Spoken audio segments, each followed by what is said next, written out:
మీకు ముందు ఒక లైన్ కనిపిస్తుందా? ఆ లైన్ ఏందో కాదు, ఆ లైన్ సముద్రం.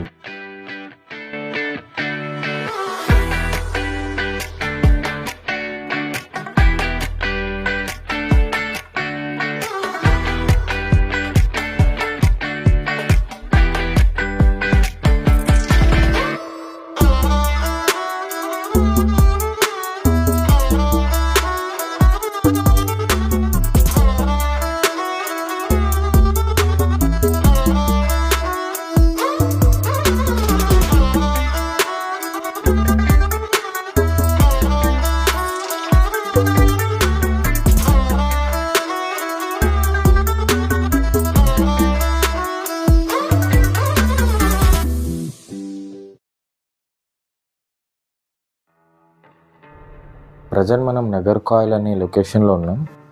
ఇది నగర్కోయిల్ బస్ స్టాప్. స్టేషన్ కూడా పక్కనే. స్టేషన్లో ట్రైన్ దిగి బస్ స్టాప్కి వచ్చినాం. ఇక్కడ నుంచి మనం కన్యాకుమారికి వెళ్తాం. ఇక్కడ నుండి కన్యాకుమారి 20 కిలోమీటర్స్ ఉంది. టికెట్ 16 రూపీసే. సన్ రైజ్ టైంకి రీచ్ అయిపోతాం. సో వచ్చేసినాం కన్యాకుమారి లొకేషన్కి. కన్యాకుమారి బస్ స్టాప్ నుండి మనకు లాస్ట్ ల్యాండ్ ఆఫ్ ఇండియాకి 1 కిలోమీటర్ వాక్ ఉంది. ఇక ముందు ఒక లైన్ కనిపిస్తుందా? ఆ లైన్ ఏందో కాదు, ఆ లైన్ సముద్రం. కింద లైన్, పైన లైన్ ఆకాశం. ఇక్కడ 2 రూట్స్ ఉన్నాయి, లెఫ్ట్ అండ్ రైట్. మీకు ఇక్కడ కూడా కనిపిస్తుంది చూడండి, లెఫ్ట్లో ఆ పైన లైన్ అది సముద్రం. అక్కడ వరకు సముద్రం ఉంది. అంటే ఏదో సునామీ వస్తున్న ఫీలింగ్ వస్తలేదా? సో వచ్చేసిన మనం లాస్ట్ ల్యాండ్ ఆఫ్ ఇండియా. ఈ లెఫ్ట్లో మనకి సన్ రైజ్ పాయింట్ ఉందంట, అక్కడికి వెళ్తున్నాం. కరెక్ట్ టైంకి వచ్చినాం, అస్సలు మిస్ కాలేదు. నిన్న రామేశ్వరంలో చూసినాం సన్ రైజ్, ఈరోజు కన్యాకుమారిలో సన్ రైజ్ చూస్తున్నాం. అదృష్టం అంటే ఇట్లుండాలి. ఆల్రెడీ జనాలు గట్టిగానే వచ్చినట్టున్నారు, ముంగట కనిపిస్తున్నారు కదా జనాలే. చలో ఎంతమంది ఉన్నా మీకైతే చూపిస్తా, ఒక టైం ల్యాప్స్ తీస్తా అండ్ సన్ రైజ్ చూపిస్తా.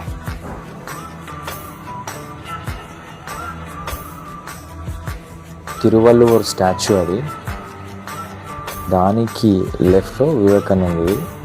సో ఇక్కడ సన్ రైజ్ వస్తుంది, ఇంకా రాలేదు, ఇప్పుడు వస్తుంది. ఆ సముద్రం లోతు నుంచి అలా అలా అలా పైకి లేస్తుంది, అలా అలా మేఘాలను చేరుకుంటుంది. Let's experience the most beautiful sunrise from the last land of India.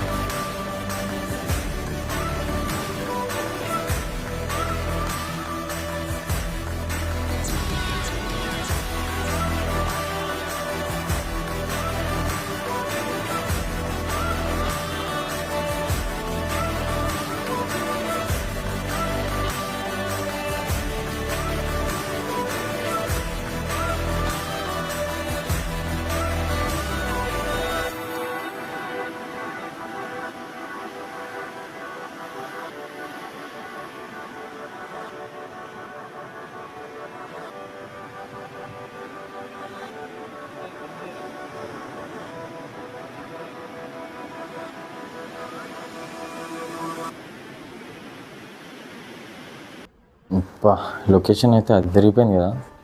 Sun rise చూసేసినాం ద లాస్ట్ ల్యాండ్ ఆఫ్ ఇండియాలో. ఆబ్వియస్లీ మనకి ఎక్కడ ఇంపార్టెంట్ ప్లేసెస్కి పోయినా టెంపుల్ ఉంటుంది. సో ఇక్కడ కూడా పక్కనే టెంపుల్ ఉంది, కరెక్ట్ ఎడ్జ్లో. సో మనం అట్లా ముందుకు పోయి చూసుకుంటూ ఇదంతా వీక్షిస్తూ ముందుకెళ్ళి స్నానాలు చేసుకుందాం. హిందూ మహాసముద్రంలో స్నానాలు చేసుకొని అక్కడికి కూడా పోదాం, ఈ 2 ప్లేసెస్కి కూడా పోదాం. సో మనకు కరెక్ట్ కన్యాకుమారి ఆ ఎడ్జ్ నుంచి నడుచుకుంటూ పోతే మొత్తం బాటంకి వెళ్ళిపోతాం. సో లెఫ్ట్లో మనకి ఈ విగ్రహం కనిపిస్తుంది, ఇంకా మిగతా మొత్తం సముద్రమే, హిందూ మహాసముద్రం. సో అట్లా స్ట్రైట్గా పోతే మీకు ఆ ముందు కనిపించేదంతా సముద్రం మాత్రమే. సో ఇక్కడ కూడా ఇట్లా ఒకటి కట్టారు. సో అందరు స్నానాలు చేసుకొని ఇక్కడ కొంతమంది బట్టలు చేంజ్ చేసుకొని, కొంతమంది స్వామీజీలు కూడా వచ్చిరన్నమాట.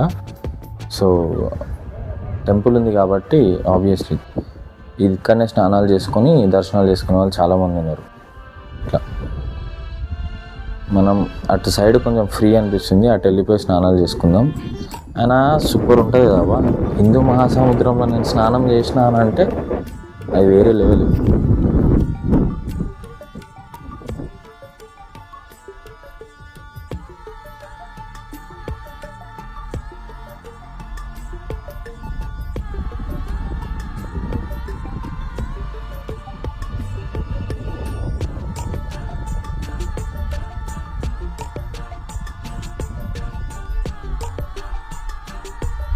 అలా కొంచెం సేపు గాలిని ఆస్వాదించిన అనమాట. ఇది మనం ఇప్పుడున్న exact location, the last land of India. నాకు ఎన్నిసార్లు చెప్పినా మళ్ళీ మళ్ళీ చెప్పుకోవాలనిపిస్తుంది, because I'm proud of my self.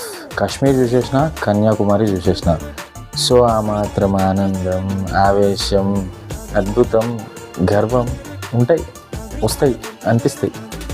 ఇంకోటి ఇక్కడికి వచ్చినప్పటి నుంచి చూస్తున్న గాలులు చాలా ఘోరంగా ఉన్నాయి, అలలు కూడా అట్లనే దానికి తగ్గట్టే వస్తున్నాయి.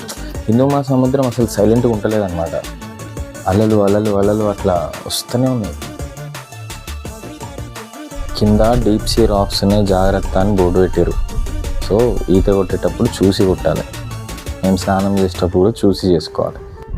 స్నానంకి ముందు బ్రష్ కూడా చేసేస్తే అయిపోతుంది అని బ్రష్ పేస్ట్ తెచ్చుకోలేదబ్బా మేము. సో అందుకే ముందు షాప్స్ ఉంటాయంట, పోయి బ్రష్ పేస్ట్ తెచ్చుకొని బ్రష్ చేసి హిందూ మహాసముద్రంలో స్నానం చేసి డ్రెస్ చేంజ్ చేసుకొని టెంపుల్కి వెళ్ళిపోయి అక్కడ నుంచి మనం డైరెక్ట్ షిప్లో ఆ ప్లేసెస్కి వెళ్దాం, ఆ 2 విగ్రహాల దగ్గరికి.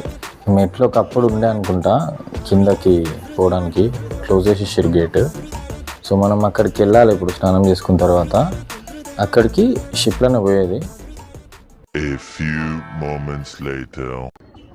ఫ్రెష్ అయిపోయినాం, కూల్ డ్రింక్ తాగి కూల్ అవుదామని ఒక షాప్లో వచ్చి కూర్చుంటే ఈమె పాప మా ఫ్రెండ్ గారిని చూసి ఇక్కడ పనుడు అనుకుంది. ఫేస్ వాల్యూ ఏం చేస్తాం.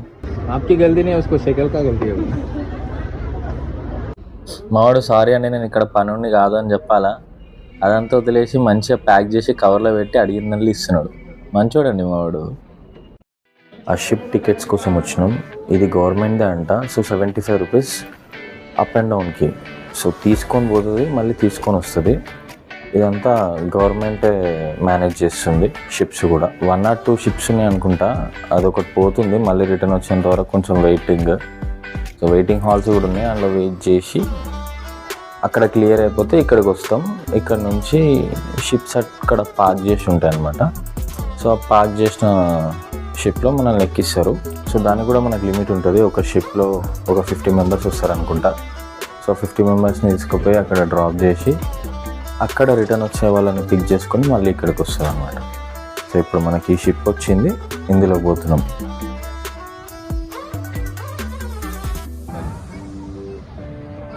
సో ఎక్కేసినాం. మనకు కూడా లైఫ్ జాకెట్స్ ఇచ్చారు, అందరికి ఇచ్చారు. సో అట్లా అందరు వేసుకొని సేఫ్టీ కోసం, బై ఛాన్స్ పడ్డా అందరికీ స్విమ్మింగ్ రాదు కదా. సో ఇది ఉంటే సేఫ్ ఏంది అని అంటే మనం పైన అట్లా వాటర్లో తేలుతూ ఉంటాం. ఏదో యాక్సిడెంటల్గా పడిపోయినా కూడా సో పైన తేలుతూ ఉంటాం కాబట్టి మనకు ఒక రోప్ వేసి ఒక తాడు వేసేసి షిప్లో నుంచి సేవ్ చేస్తారనమాట. మీకు ఆ ముందు కనిపిస్తున్న స్టాచ్యూ అయితే తిరువల్లువర్ అనే ఒక పోయేది తమిళ్ కవి ఆయన విగ్రహం అది. ఈ స్టాచ్యూ అయితే ఏదో రిపేర్ చేస్తున్నట్టున్నారు. సో అక్కడికైతే విజిట్ లేదంట ఇప్పుడు. సో ఈ స్టాచ్యూ గురించి మాట్లాడుకుంటే 2001లో ఓపెన్ చేసిరు ఇది. అప్పటి తమిళనాడు సీఎం ఎం కరుణానిధి గారు ఓపెన్ చేసిరు. తమిళనాడు ప్రజలకి ఈ కవి స్టాచ్యూని అంకితం చేశారు. కానీ బాగా కట్టిరు. Correct last land of India నుండి ఒక 500 మీటర్స్ డిస్టెన్స్లో ఉంటుంది ఇది. అంటే అక్కడ చిన్న మౌంటైన్ ఉందనుకుంటా, చిన్న పర్వతం, ఆ చిన్న కొండ మీద అది కట్టేసారు అనుకుంటా. బాగుంటుంది, మీరు ఇక్కడ వచ్చి చూస్తే మీకు ఆ ఎక్స్పీరియన్స్ తెలుస్తుంది. సో మనం ఇప్పుడు వచ్చింది వివేకానంద రాక్ మెమోరియల్ అంటారు ఈ ప్లేస్ని. స్వామి వివేకానంద జ్ఞాపకార్థంగా కట్టిన మెమోరియల్, రాక్ మెమోరియల్ దీని పేరు. ఎగ్జాక్ట్లీ అక్కడ నుంచి స్టార్ట్ అయింది మన షిప్. ఇక్కడికి ఒక 20 minutes పట్టింది అనుకుంటా రావడానికి. సో పైకి పోదాం, చూద్దాం. మళ్ళీ ఇక్కడ ఏం స్పెషల్ టికెట్స్ తీసుకోవడం అట్లా ఏం లేదు, రావాలి, చూడొచ్చు, వెళ్ళిపోవచ్చు. అట్లా బాగుంది. బయట నుంచి మంచి కట్టిర్ అనిపిస్తుంది. ఆ స్టోన్ ఏదైతే యూజ్ చేసారో it is like more ancient type of architecture లాగా. సో ఇక్కడ ఏం రాసిందంటే కామన్గా మీ బిలాంగింగ్స్కి మీరే బాధ్యులు అండ్ మండపం లోపల ఫోటోగ్రఫీ అలో లేదని రాసింది. అండ్ ఈ సముద్రం మధ్యలో ఇది మెయింటైన్ చేయడం ఎక్కువ కాస్ట్లీ. సో మీరు ఏమైనా హెల్ప్ చేయాలి మాకు అని అనుకుంటే మీరు సేవ్ అయినా చేయొచ్చు, మా బుక్స్ కొనైనా హెల్ప్ చేయొచ్చు, ఏ విధంగా అయినా హెల్ప్ చేస్తే బాగుంటుంది అని రాసింది. సో ఇక్కడ మన పాదరక్షలు చెప్పులు వదిలేయాలంట. అండ్ టికెట్ 30 రూపీస్ అంట. టికెట్స్ ఎట్లా అంటే ఉండవు అనుకున్నా, బట్ ముందుకు వస్తే కనిపించింది ఇది. సో ఇక్కడ టికెట్ తీసుకొని పైకి వెళ్ళాలి. So this is me. So అదనమాట. గాలి అయితే బాగా వస్తుంది ఇక్కడ. మనం అవి ఇవి అన్నీ ఇచ్చుకోవడాలు తీసుకోవడాలు అన్నీ అయిపోయినాయి. సో ఇప్పుడు పైకి వెళ్దాం. జనాలు అంత ఉండరు అనుకున్నా, కానీ పర్లేదు బాగానే వచ్చారు. కానీ ప్లేస్ అయితే మస్తు ఉందబ్బా. మీరు లెఫ్ట్ సైడ్లో చూసినా సముద్రమే, ఇప్పుడు చుట్టూ చూసినా సముద్రమే ఉంటుంది. అటు ఇటు ఎటు చూసినా మధ్యలో ఇది ఉంటుంది. So super place. మీకు అట్లా చూస్తే అర్థమవుతుంది ఆకాశం సముద్రం కలిసే చోటు. ఇట్లా చూసినప్పుడల్లా there is something more we need to achieve అనే ఒక ఫీలింగ్ కలుగుతుంది. ఇట్లా ఎడ్జ్ సముద్రం ఎడ్జ్ ప్లేసెస్కి వచ్చినప్పుడు you have to experience this. So ఇది కూడా ఒక చిన్న కొండ పైన కట్టిర్రు. సో నా ముందు నేను ఏమనుకున్నాను అంటే అసలు ఎట్లా కట్టిర్రు అని చెప్పేసి డౌట్ వచ్చిండే. సో ఇక్కడికి వచ్చినాక అర్థమవుతుంది అది. సో ఆ కొండ ఉంది, ఆ కొండ పైన ఈ మెమోరియల్ కట్టిరనమాట. సో దాన్ని కొంచెం పగలగొట్టి కొంచెం ఇదంతా క్రియేట్ చేసి మొత్తానికి సెట్ చేసిరు అట్లా.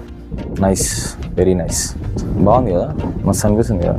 చుట్టూ మొత్తం ఆకాశం అది ఒక్కటే కనిపిస్తుంది. సో ఈ ముంగట ఏదో ఉన్నట్టుంది, గుడి అనుకుంటా అది.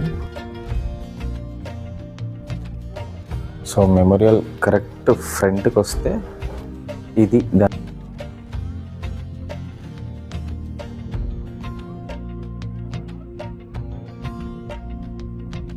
సో దానికి అపోజిట్లోనే ఇది ఉందన్నమాట. ఇది టెంపుల్ అనుకుంటున్నా, లోపల పోదాం చూద్దాం తెలుస్తుంది. ఇది చూడండి సౌత్ ఈస్ట్ నార్త్ వెస్ట్ దిక్కుల మ్యాప్ అనమాట అది. సో దీనికి అపోజిట్లో అది కరెక్ట్ మిడిల్లో పెట్టేది. సో టెంపుల్ లోపలికి వెళ్ళి చూద్దాం. ఇక్కడ ఫోటోగ్రఫీ అలౌడే, కాకపోతే కొంచెం జనాలు ఎక్కువ ఉన్నట్టున్నారు. మీకు లోపలిది చూపిద్దామని ట్రై చేస్తున్నా. ఈ లెఫ్ట్ సైడ్ అయినా వెళ్ళి ట్రై చేద్దాం. నేను చూసేసిన, మా ఫ్రెండ్ గారు చూస్తాడంట. సో వాడు చూసేసినాక నేను మీకు చూపిస్తా. సో ఇది అన్నమాట. సో యాక్చువల్లీ ఇది ఏంటంటే పాదం ముద్ర. ఎవరిది? వివేకానందది కాదు. ఈ పాదం ముద్ర కన్యాకుమారి దేవి. మనకి కొండ ఉంది కదా, కొండ మీదనే ఆ పాదం ముద్ర ఉంది. ఆ ముద్ర పైన గ్లాస్ చేసి దాని చుట్టూ టెంపుల్ కట్టారు. అది యాక్చువల్గా ఇక్కడ ఉంది. సో బయట నుంచి ఆ టెంపుల్ ఇదన్నమాట. ఆ ఆపోజిట్లో మనకు కనిపించేది వివేకానంద మెమోరియల్. ఈ రైట్ సైడ్కి తిరిగితే తిరువల్లువర్ స్టాచ్యూ. సో మళ్ళీ అక్కడ నుంచి నేను లెఫ్ట్కి వచ్చిన. రైట్ సైడ్ స్టాచ్యూ, ఇది టెంపుల్కి బ్యాక్ సైడ్, ఇది లెఫ్ట్ సైడ్. సో ఆ ఐలాండ్ నుంచి మనం ఇక్కడికి వచ్చినాం షిప్లో. సో చుట్టూ సముద్రం, ఇంకా మధ్యలో ఇది మెమోరియల్. ఈ టెంపుల్ నుంచి అటు పోతే ఆపోజిట్లో మనకు మెమోరియల్. సో అక్కడికి వెళ్ళిపోదాం ఇంకా డైరెక్ట్.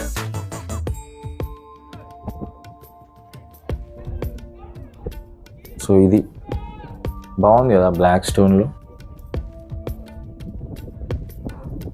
Super location.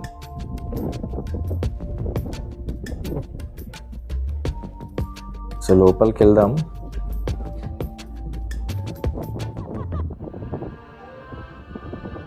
ఇక్కడ బోర్డు ఆల్రెడీ పెట్టేసారు, photography is not allowed, prohibited. So ఇంత బోర్డు పెట్టినాక తీయడం కరెక్ట్ కాదు. బయట నుంచి ఎంత కనిపిస్తే అంత చూపిస్తే చూడండి. మీకు కనిపిస్తుంది కదా, అది స్వామి వివేకానంద స్టాచ్యూ ఉంది లోపల. సో అట్లా లోపలికి వెళ్ళి బయటకు వద్దాం.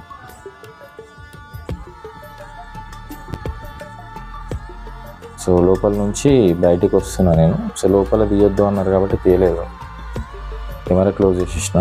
సో బయటికి వస్తే మనం లెఫ్ట్ సైడ్ వచ్చినాం అనమాట. లెఫ్ట్ సైడ్ నుంచి కిందికి వస్తే ఇక్కడ రైట్ సైడ్ మెడిటేషన్ హాల్ ఉంది. చూద్దాం ఎట్లుందో, కుదిరితే మనం కూడా మెడిటేషన్ చేద్దాం. సో ఇది లోపల మొత్తం చీకటి, ఏం కనిపిస్తలేదు. అక్కడ ఓం సైన్ తప్ప. కొంచెం చేసి మెడిటేషన్ చేసి బయటికి పోదాం ఇంకా. సో అట్లా ఒక 15 minutes ప్రశాంతంగా మెడిటేషన్ చేసి బయటకు వచ్చిన. ఇది ఆ మెమోరియల్ బ్యాక్ సైడ్ అనమాట. సో మనం వెనకాల చూసుకుంటే అద్భుతమైన క్యాలెండర్ ఒకటి ఉంది. ఇది సన్ రైజ్ క్యాలెండర్, అంటే సూర్యకాంతితో, అంటే ఎండని బేస్ చేసుకొని ఉపయోగించే క్యాలెండర్ అది. ఇది సన్ టైమర్, సేమ్ ఎండని బేస్ చేసుకొని టైంని క్యాలిక్యులేట్ చేసే పరికరం అన్నమాట అది. సో ఆ సముద్రంలో కూడా షిప్లు వేసుకొని అట్లా పోతున్నారు చూడండి. ఇంకా చుట్టూ సముద్రమే. మనం ఇట్లా చూసుకుంటే ఇప్పుడు ఇక్కడ ఈ చుట్టూ చూసుకుంటే మనం ఈ సముద్రం సర్కిల్ చూసుకుంటుంటే మీకు అర్థమవుతుందా ఇది ఒక సర్కిల్గా ఉంది అని? అంటే మనకు చూస్తేనే అర్థమవుతుంది ఇది ఒక రౌండ్ షేప్లో ఉంది అని. కానీ కొంతమంది అప్పట్లో ఇది ఒక స్క్వేర్ అనుకుంటుండే అంట. హిందూ ధర్మం కాకుండా వేరే వాళ్ళు నేను చెప్పేది, ఇఫ్ యు నో అది. సో ఇప్పుడు ఎగ్జాక్ట్లీ నేను ఈ ప్లేస్లో ఉన్నా. The last land of India దాటి దాని పక్కన ఉన్న 2 కొండల పైన ఉన్నా. So this is the Kanyakumari, the last land of India. ఇలాంటి మరిన్ని వీడియోస్ కోసం నా ఛానల్ని సబ్స్క్రైబ్ చేసుకోండి. ట్రావెల్తో పాటు నాలెడ్జ్ని కూడా అందిస్తా. తమిళనాడులో ఇది నా 9th day 9th trip. Previous 8 days 8 places in Tamil Nadu. Links అన్నీ డిస్క్రిప్షన్లో ఉన్నాయి, వెళ్ళి చూడండి. ఇలాంటి వీడియోస్ల కోసం ఛానల్ని సబ్స్క్రైబ్ చేసుకోండి. Thank you so much for watching. Next వీడియోలో కలుద్దాం.